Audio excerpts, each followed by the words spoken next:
em falar sobre liberdade, um pensamento antecipado antes de ter acesso ao projeto. Isso tem um nome. O projeto é de uma genialidade tola. O autor não conhece as palavras que foram usadas. Eu fui atacado, minha equipe foi atacada. Infelizmente, igreja e pastores foram atacados. Eu não quero ficar só em minhas palavras e eu quero... Quando puder, me dê uma parte, pastor Diego. Tudo bem, pastor. Quero chamar um vídeo que eu passei para Marquinhos. Coloca esse vídeo aí, por favor, que eu passei para você.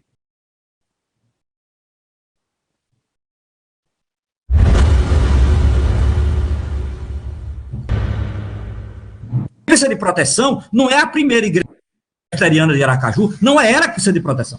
Não é a primeira igreja batista que precisa de proteção, porque eu as conheço de perto. Não é ela. Inclusive, eles se reúnem ecumenicamente, inclusive com o bispo local. Nunca se reuniram para protestar nada. É só para louvar e se locupletar. Mas não tem. Então, locupletar significa endilhar, enricar, enriquecer às custas de algo ou de alguém. E aí fica uma reflexão. Como é que uma live para poder tratar sobre liberdade religiosa envolve igrejas no meio dessa live para atacar igrejas, dizendo que o segmento cristão, as igrejas específicas que foram citadas, elas se reúnem para locupletar, para enriquecer as custas de alguém. Enriquecer as custas de quem? O povo foi tratado como massa de manobra. O cristão foi tratado como um povo que pode ser facilmente ludibriado. E qual é o propósito da live? O propósito da live não era discutir sobre liberdade de crença e liberdade religiosa. Qual é o sentido que faz envolver a igreja nessa live, acusar pastores, acusar igrejas de se reunirem para completar? O que é que tem a ver? Sabe, infelizmente, quer reconheça ou não reconheça, melhor dizendo, felizmente, pena que não reconhece, mas o segmento cristão, já que ele foi atacado, já que falaram dele, é um segmento que tem um papel essencial em nossa sociedade. No último ano, desde quando começou a pandemia, isso ficou muito evidente, porque o segmento cristão não parou de realizar trabalho nas escolas, não parou de realizar trabalho nos asilos. Passe todo dia pela manhã em frente ao cemitério São João Batista, melhor, aos sábados, 9 horas da manhã, passe em frente ao cemitério São João Batista, que você vai verificar quem é que está lá, em pé, no sol quente, para poder cuidar das famílias, trazer assistência. Nesse período, centenas, toneladas de alimentos foram destinados, doados a centros, a instituições que estavam precisando. Então,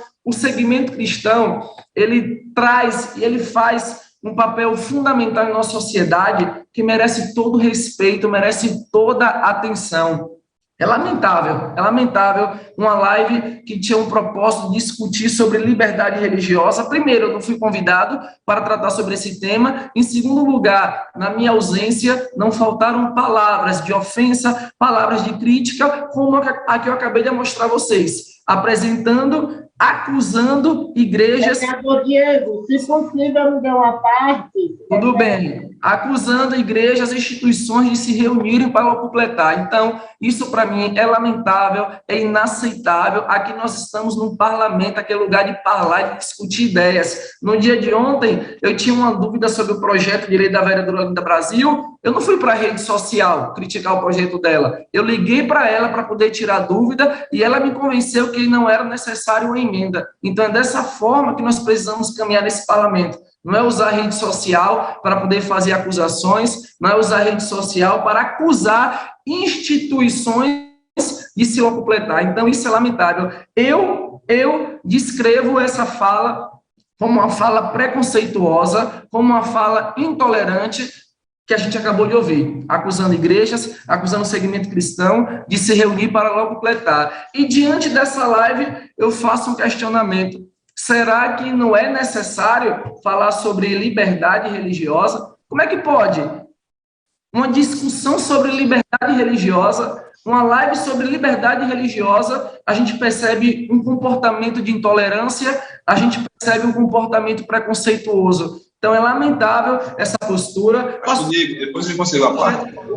Tudo bem. Pastor, e o projeto sobre liberdade de crença e liberdade religiosa? Pois bem, eu já vou antecipar essa discussão e o projeto, o que deveria ser o centro da discussão, sem estarem lá me criticando o segmento cristão, vamos falar sobre o projeto.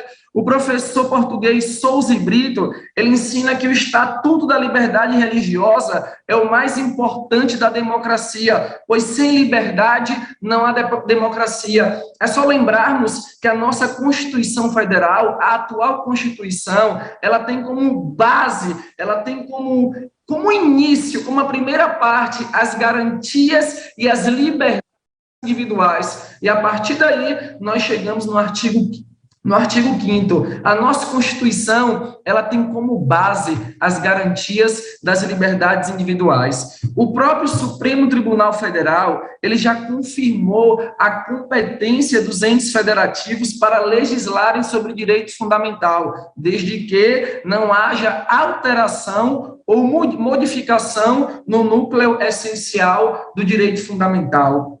Também eu quero citar aqui a fala do professor Jorge Miranda, um dos maiores constitucionalistas do mundo. Ele diz o seguinte, a Constituição estabelece princípios sobre liberdade religiosa. Entretanto, é importante que os entes federativos façam a sua regulamentação. Aqui eu quero trazer também uma informação. Existe uma diferença jurídica entre países que são de common law e países que são de civil law. O que significa isso, pastor Diego? Países de common law são países que se apegam apenas a princípios e não necessitam de regras de leis mais específicas para determinadas situações. O Brasil é um país de civil law. O Brasil não é um país apegado ainda ou apenas aos princípios. É o país que precisa de um conjunto de regras jurídicas que possam fundamentar, que possam explicar os princípios previstos na Carta Magna. Eu quero citar mais uma vez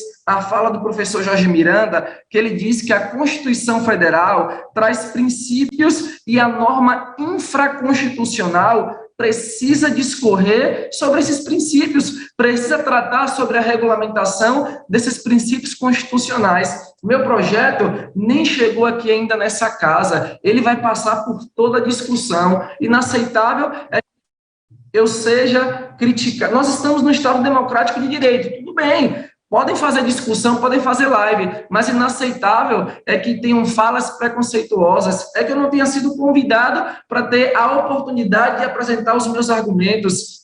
Eu sou um vereador, não apenas do segmento cristão, não. Eu sou um pastor evangélico, mas eu sou um vereador do povo de Aracaju. Quando eu falo sobre liberdade religiosa, eu não estou falando de liberdade de igreja, não. Estou falando de liberdade de todas as religiões.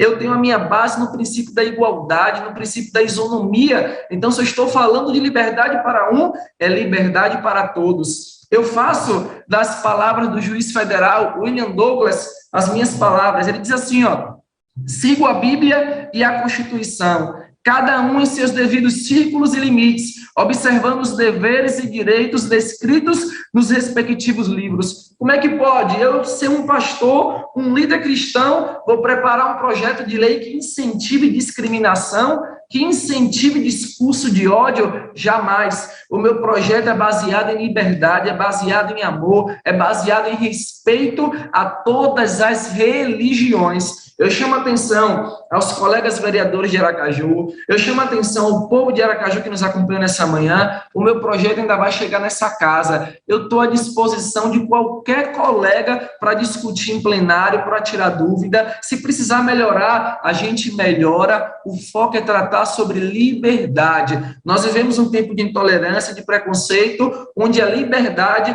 ela precisa ser respeitada. Muito obrigado. Eu vou passar a palavra agora para o pastor Eduardo, que foi o primeiro a pedir. Pastor Eduardo, pode falar. Querido pastor Diego, eu subscrevo a sua palavra, o seu discurso, cada frase, cada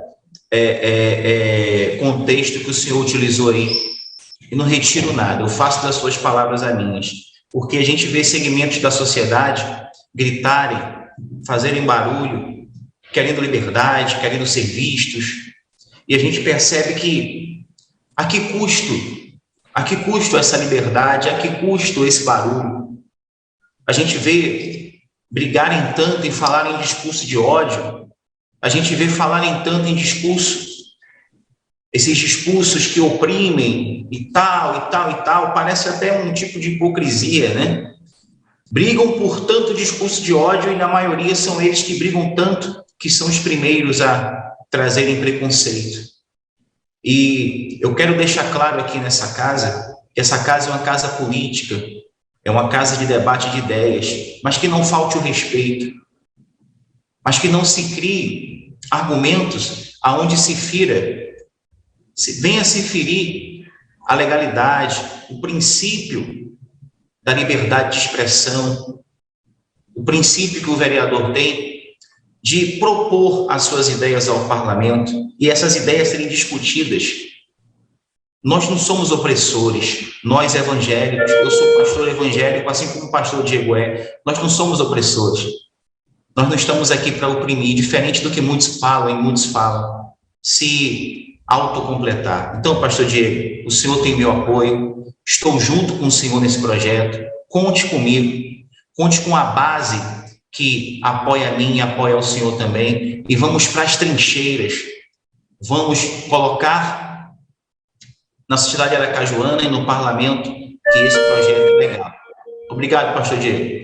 Sabe, pastor Eduardo, só para poder acrescentar na fala de Vossa Excelência, o que a gente não pode aceitar aqui, nessa casa, com todo respeito, é politização do projeto do colega. É a gente pegar o projeto do colega para politizar e querer crescer politicamente em cima do projeto de qualquer colega. Então, esse tipo de conduta, infelizmente, é inaceitável, nós não podemos concordar. Eu falo isso com bastante tranquilidade, viu? Eu quero frisar aqui que a minha fala de hoje não é uma fala de ofensa ou de crítica à vereadora Linda Brasil, não, porque eu não tenho nenhum problema contra ela, ela sabe disso. Meu questionamento é sobre essa live, sobre essa postura, que eu não concordei e estou trazendo esse posicionamento aqui em sessão, porque eu penso que o melhor lugar para a gente debater é ouvindo o contraditório, é ouvindo a ampla defesa. Fábio, falta só um minuto, eu vou passar para você, se der tempo, eu passo para a vereadora Linda Brasil. Tá bom, pastor Diego, obrigado. Veja, eu fico muito preocupado com essa situação, porque, pastor Diego, me traz à memória, em 2020, foi 2019, o promotor de justiça, doutor Peterson, ele esteve na Câmara Municipal de Aracaju e veio falar sobre religião e a política, do crescimento, do fortalecimento, né, desse movimento da religião. Mas quando ele citou a Igreja Universal, citou a Assembleia de Deus, e ele citou a Cristã no Brasil. Eu não vou nem questionar, porque a Cristã no Brasil é fechada para a política, mas não vou questionar isso. E eu não fiquei calado. Com muita educação e com muito respeito, rebati a fala dele quando ele teve, com todo carinho, mas rebati, porque ele ia falar da religião, mas o fundo, na verdade, era a Igreja Cristã Evangélica. E a gente percebe, na fala de algumas pessoas, que a gente coloca a religião para a liberdade. Religião, você está tratando aí de matriz raiz africana, né, o catolicismo, o evangélico, mas as pessoas, para a crítica, pegam a igreja evangélica e querem crucificar, né? Aí depois querem cobrar, meu pastor e meu amigo Diego, pastor Eduardo, a liberdade, que nós, na verdade, somos preconceituosos. É batendo, é criticando, né? É expondo e se vitimizando. Isso não é bom, isso não é saudável. O respeito dá, né? A gente dá e recebe, né? Mas mesmo assim, independentemente da visão, da fala, do preconceito de algumas falas de algumas pessoas, nós nos mantemos na mesma postura, com respeito, vereador, com amor, né? Entendendo a liberdade de todos. Pastor Diego, muito obrigado a todos. Obrigado. Agradeço a Vossa Excelência.